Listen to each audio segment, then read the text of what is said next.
আমি জানলে কি আর করতাম গুনাহ বাবা মাওলানা, না জানিয়া ভুল করেছি। আমি জানলে কি করতাম গুনাহ বাবা মাওলানা, না জানিয়ে ভুল করেছি ক্ষমা করো না। শুনেন, জানলে কি আর করতাম গুনাহ বাবা মাওলানা, এই কথার মধ্যে দোষ নাই।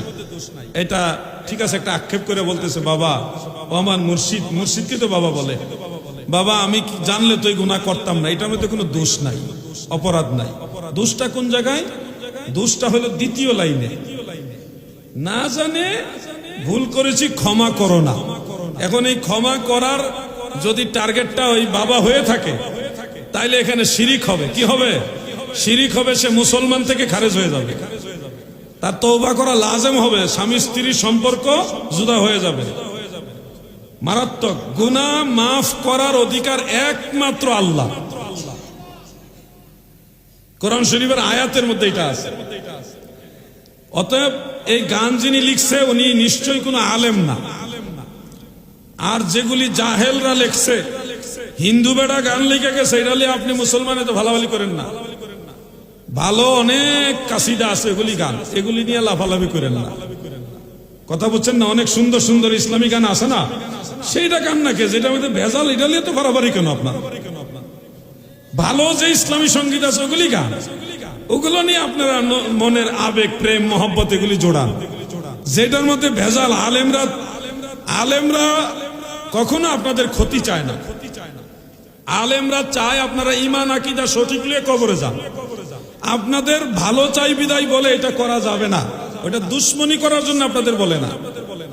আপনাদের কল্যাণ আলেমরা চাই বিদায় বলে এটা এইভাবে বলা যাবে না, এটাও মূলত আপনাদের দুশ্মনী করার জন্য এটা বলে না। আলেমরা আপনাদের ভালো চায়। যেই বেড়া এমনে হেমনে তাবিল করে, এই মাস্টরি যে করতেছে, এটা হলো দালাল মৌলবী।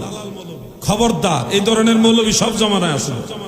একটা হারাম শিরিককে, কুফরকে ঘুরে ফিরে জায়েজ বানাইতে চায়, অথচ জীবনে কোনোদিন শিরিকের বিরুদ্ধে একটা মজবুত অবস্থান নেয় না। মানুষদেরকে হেদায়েতের পথে রাখার সহযোগিতা করুন। আল্লাহ আমাদের বুঝার তৌফিক দেন, আমিন। হ্যাঁ, এরপরের লাইনটা, এই নিদানে তুমি বিনে দোহাই দিব কার। হ্যাঁ, এটাও একটা ব্যাখ্যায় চলবে, কারণ ঘোর নিদানে, মুসিবতে, মানে ধরেন হাসরের ময়দানে আল্লাহর ওলি যারা, তারাও কিন্তু সুপারিশ করতে পারবে। এটা কোরআন শরীফের মধ্যে আছে, লা ইয়ামলিকুনা শাফাআতা ইল্লা মান ইত্তাখাযা ইনদার রহমানি আহদা। এরকম আর অনেক আয়াত আছে, ইল্লা মান শাহিদা বিল হাক্কি ওয়া হুম ইয়ালামুন। অর্থাৎ আল্লাহর ওলিরা ঘোর নিদানের সময় দয়াল নবীর প্রতিনিধি হিসেবে আপনারে আমারে তরায় নিবে। এটা কথা ঠিক আছে। সমস্যাটা হলো ওই যে বাবা মাওলানার কাছে মাপ চাইতেছে, গুনাহ করছে, আল্লাহর কাছে মাপ চাই বাবার কাছে, এইটা চলবে। যা ঠিক তা ঠিক, যা বেঠিক তা বেঠিক। আল্লাহ তাআলা আমাদের বোঝার তৌফিক দেন, আমিন। আজকে আর আলোচনার সামনে নিচ্ছি না, সবাই আমার জন্য দোয়া করবেন, আমিও আপনাদের জন্য দোয়া করবো ইনশাআল্লাহ।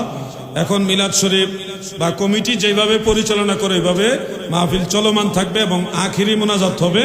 মোনাজাত করে আপনারা যাবেন। আমি আপাতত আপনাদের কাছ থেকে বিদায় নিচ্ছি। আসসালামু আলাইকুম ওয়া রাহমাতুল্লাহ।